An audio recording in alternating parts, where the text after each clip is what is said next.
Ô vascaíno, lembra dele? Tá com saudade do Pedro Raul? Fez 2 gols, cara. O Ceará venceu o Vasco lá em Fortaleza.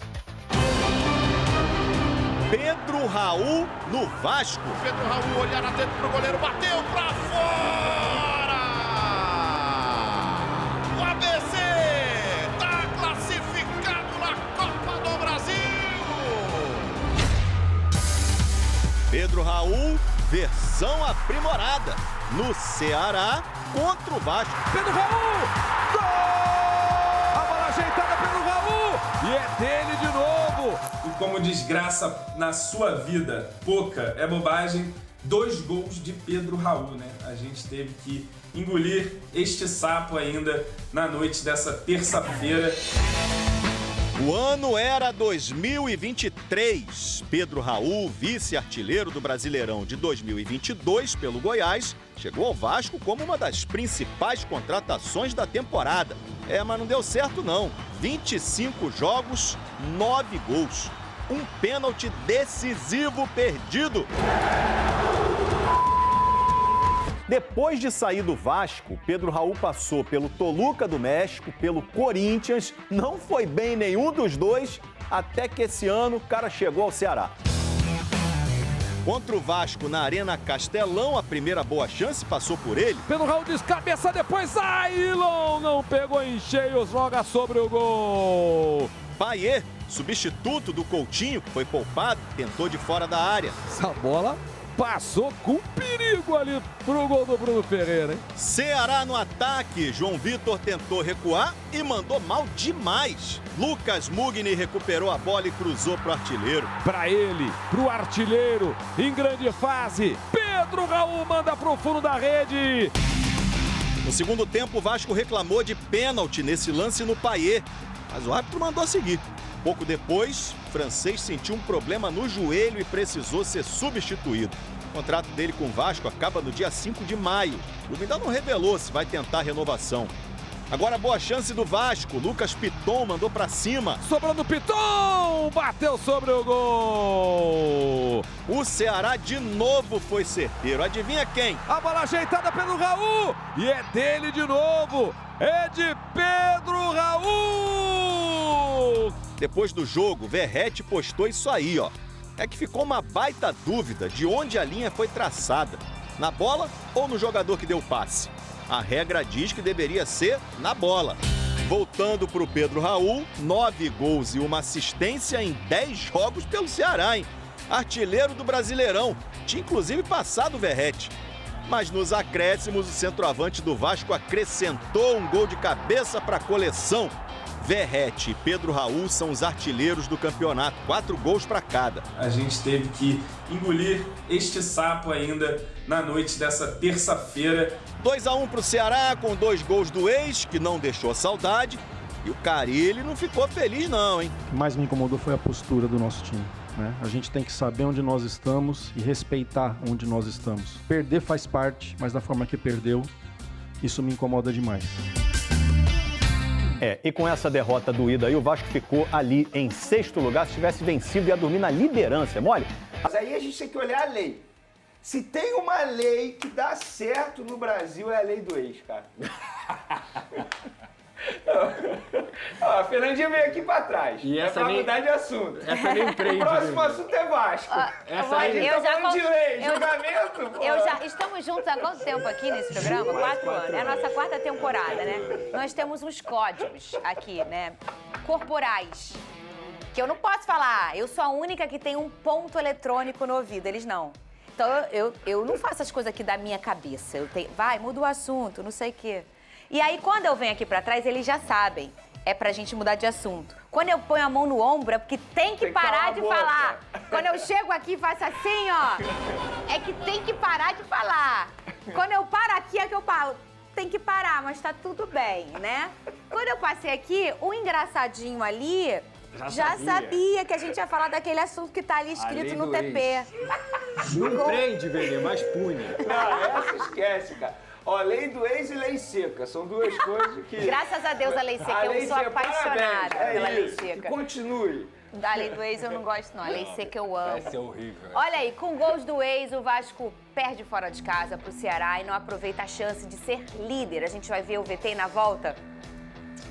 Pedrozinha vai comentar, Rodolfo. Noite de glória para Pedro Raul, que fez valer a lei do ex na Arena Castelão. Lucas Mugni cruzou e o atacante do Vozão abriu o placar no primeiro tempo. Em uma das poucas chances do Vasco, o Verrete não conseguiu chegar na bola. O Cruz Maltino sofria na criação e ainda perdeu o Payet, que sentiu um problema físico. E o Ceará seguia atacando. Em mais um apagão da defesa Cruz Maltina, Guilherme deu o passe e Pedro Raul fez mais um. O Vasco tentou reagir já nos acréscimos e Verrete fez um gol com a sua assinatura em jogada aérea.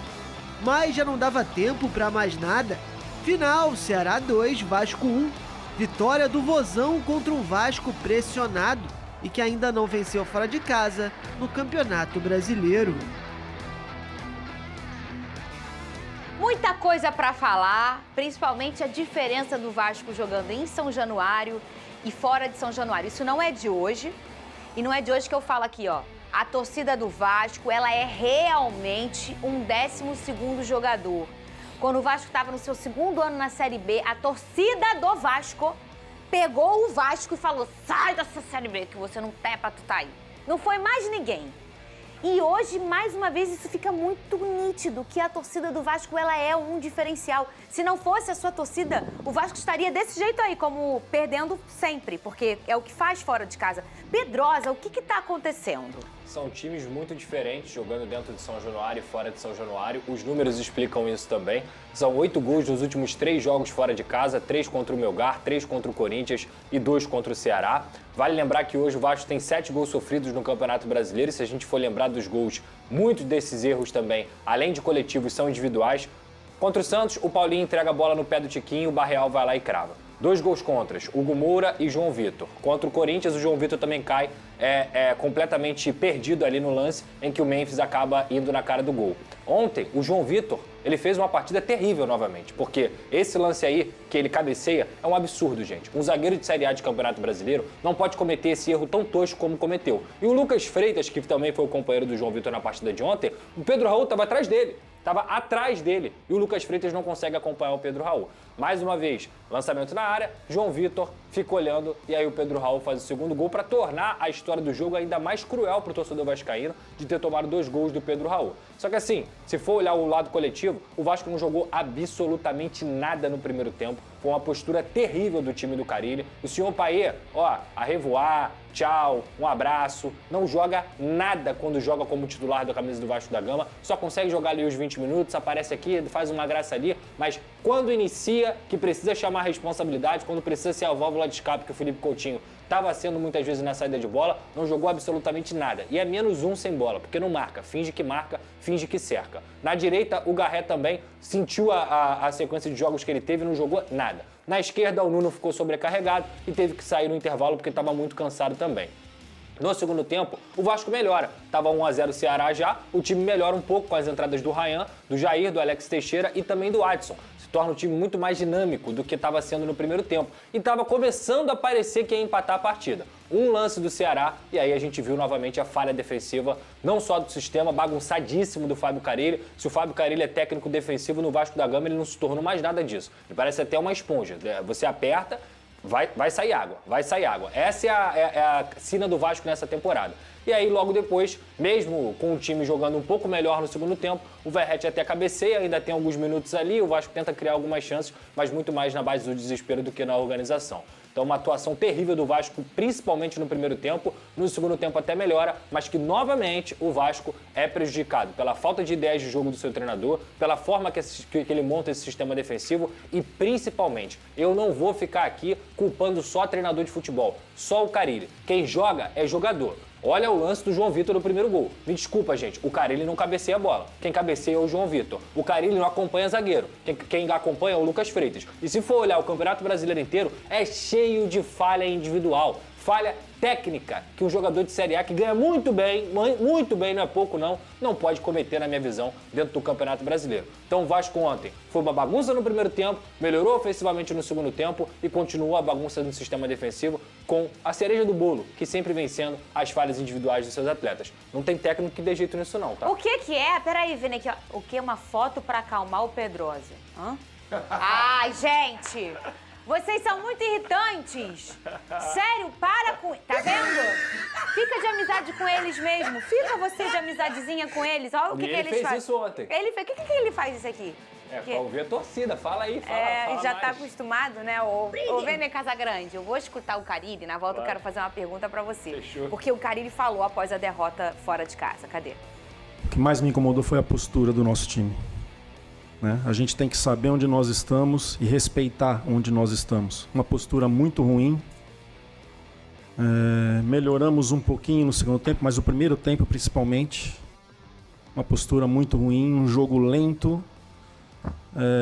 Não tratamos o jogo como uma decisão, como tem que ser. Venê, o Pedrosa trouxe aqui dia a dia o termômetro da permanência do Carille. E chegou na semana passada e falou, Fernando, olha só, o importante é ele fazer uma partida contra o Puerto Cabello e contra o Sport, né? Venceu as duas. Aí ficamos, será que foi? Será que não foi?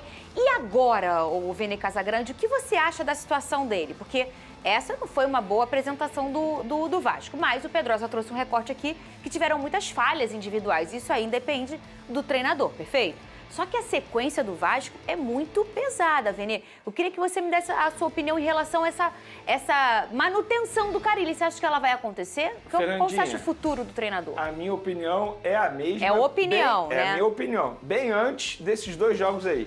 O Carille, ele tem prazo de validade no Vasco da Gama. Sério, Vene? Pra mim, não vai demorar para ele ser demitido. E eu vou ser bem sincero.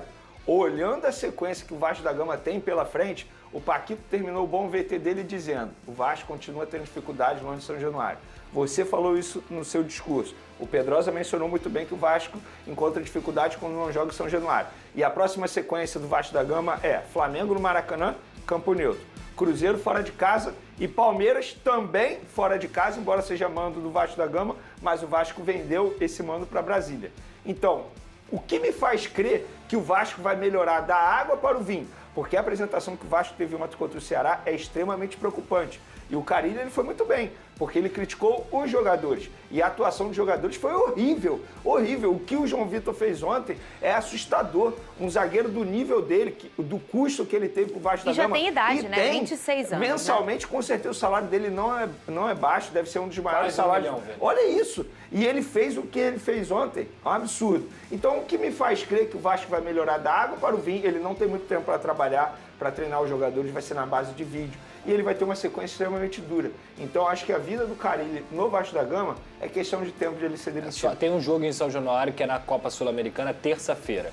Mas no Brasileiro, a sequência é essa que o Vene falou. É porque eu citei o Brasileiro, obviamente. E o número dele, impressionante, 100% de aproveitamento dentro de São Januário. Mas não é dele, né, esse número. É da torcida do Vasco. Mas a torcida do Vasco... A torcida jogou um pouco contra ele em alguns momentos. Jogou. Mas assim, eu acho que São Januário, o torcedor que vai a São Januário, ele tá cansado, Fernanda. Ele tá cansado com toda a razão, entendeu? Ele tá cansado dos últimos 25 anos. Então, quando ele vê o time não fazendo o mínimo que é conseguir jogar bem em São Januário, vence, mas não consegue jogar bem, em alguns momentos até joga bem, mas também oscila bastante, sofre bastante em alguns momentos. O torcedor cansa e o torcedor tem todo o direito de protestar, de vaiar. Infelizmente, eu gosto quando vai dentro do jogo, não gosto, acho errado. Mas e aí, vai cobrar o quê do torcedor do Vasco? Porque no final das contas, Fernanda, o que talvez tenha faltado um pouco para uma parte da torcida é um pouquinho de pé no chão e enxergar que o Vasco é um time de meio de tabela. E talvez tenha faltado pro presidente também. Mas eu acho, Pedrosa, aí eu vou defender a torcida. Foi uma expectativa criada pelo presidente, como você Mas mencionou. esse que é o ponto. Talvez o presidente também tenha que colocar o pé no chão. Isso aí. Porque quando ele falou top 8, eu falei que top 8 não é não. Inclusive expôs top o Carille, 8, né? Expôs o Carille. É top 12. É top 12. O time é top 12. E vai brigar por alguma coisa. Agora, esperar que... Por exemplo, qual é a média de pontuação do Vasco no Campeonato Brasileiro? 2 jogos, 2 vitórias em casa. 2 jogos, 2 derrotas em casa. 1,5. Se terminar o campeonato assim, o Vasco termina com 57 pontos, se eu não me engano. 59 pontos. Alguém acha que o Vasco vai fazer mais de 60 pontos no Campeonato Brasileiro? Não. É lógico que não. Seja lá quem for o treinador. É verdade. Agora, cobrar desempenho, Com toda a razão. Verdade. Com toda a razão. Mas tem que botar o pé no chão. Encarar o seguinte, top 8 não é top 8, é top 12. E se quiser ser top 8, tem que buscar lá no meio do ano na janela. A pressão aumenta, como vocês falaram, né? Porque se a gente entende, pô, o Vasco, o próprio torcedor é muito racional. Sim. Não, geralmente não é, mas o do Vasco já chegou no momento que ele é. Ele é racional. Quando não mistura política, que tem muita coisa política, Não, eu tô falando um pouco mais do torcedor, né? Sim. O que o torcedor pensa? Pô, o Vasco vai brigar ali pro meio de tabela e vamos tentar buscar a Sul-Americana. Mentir? Não, Alguém acha que algum torcedor... Mas quando você começa a ver algum jogador que ganha 1 milhão, o presidente fala que é top 8 e tudo isso acontece, você começa a pensar, putz, eu acho que dá pra eu sonhar. E não dá. Olha, eu acho que essa temporada, cada vitória de jogo, para todos os times, Flamengo, Palmeiras, Atlético Mineiro, Botafogo, Vasco, é como ganhar. Mas eu acho que no caso vai do ser Vasco, super importante. não é nem Essa a derrota, temporada tá muito difícil. É como perde, cara. Porque a partida de ontem, gente, a partida de ontem foi assustadora do Vasco. Não sei se o Pedroso concorda comigo. Primeiro tempo. Foi um negócio foi horroroso. assim, pavoroso. Não tinha nada pra você elogiar. Nada. E sem o Coutinho piora. Piora mesmo. É porque tem uns que é a espinha, né? Léo, Coutinho, Piton e o Verratti são os caras que fazem O Verratti deve estar cansado. Tá artilheiro do campeonato. Só ele faz gol. O time. Dorival Júnior vem sendo especulado em vários clubes brasileiros, inclusive no Vasco, desde quando foi demitido pela seleção brasileira. O seu trabalho no Brasil foi muito abaixo do esperado e ele acabou saindo após o vexame para a Argentina. O Vasco, já que Carille vem sendo muito pressionado e pode cair a qualquer momento, demonstrou interesse em Dorival, mas não fez nenhuma proposta até esse momento. O presidente Pedrinho vem sendo cobrado para fazer mudanças no futebol e o mandatário sabe que o desejo da maior parte dos torcedores é a demissão imediata de Fábio Carille. Carille sabe que seu cargo no Gigante da Colina está ameaçado, ainda após a derrota para o Ceará na noite de ontem. Os torcedores vascaínos apresentam pouquíssima paciência com o profissional. Bom torcedor Cruz Maltino, agora eu quero saber de você. O técnico Dorival Júnior é o melhor nome para comandar o Gigante da Colina? Coloque sua opinião nos comentários, não sei se você sabe. Mas sua opinião é muito importante para o Vasco. A qualquer instante eu volto com mais uma notícia do Gigante da Colina.